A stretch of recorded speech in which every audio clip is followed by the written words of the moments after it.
पवन digital recording studio Bakhtiyarpur Patna. काहे ऐसन कैलू हो? कौन कमी रहे? एक बार फैसला करे से पहले सोच त ले तू कि हमार का होई। याद नहीं करे के मत करा, बाकी एगो रिक्वेस्ट करता नहीं, हमरे नियर के होर के जिंदगी खराब मत करा।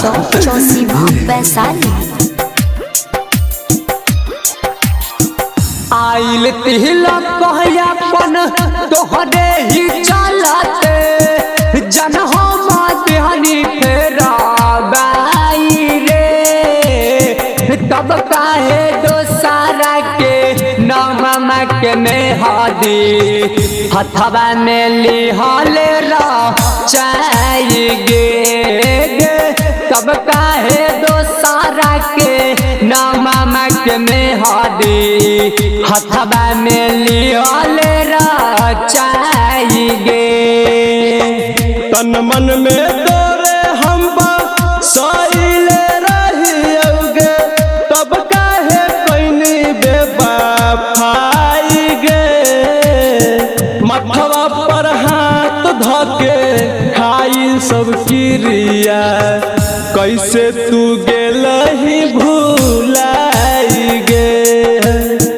मथवा पर हाथ धके खाई सब क्रिया, तब काहे गेलही भूलाई गे।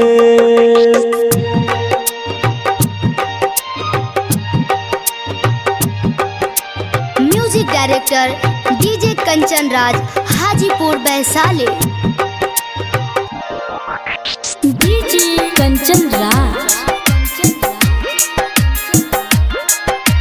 नीम चौक चौसीमा वैशाली। मांगते तो दे ही देती प्यार में तोहरा, खुशी खुशी अपन जाना गे।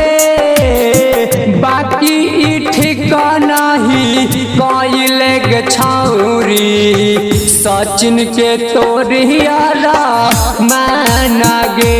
हाँ बाकी ठीक नहीं कइले गे छौरी, सचिन के तोरियारा मान गे।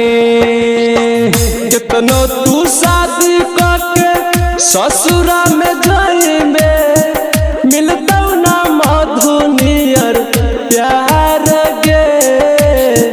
जाही तो जो ससुरा सेवक के संग में, देहियौ 2000 गे।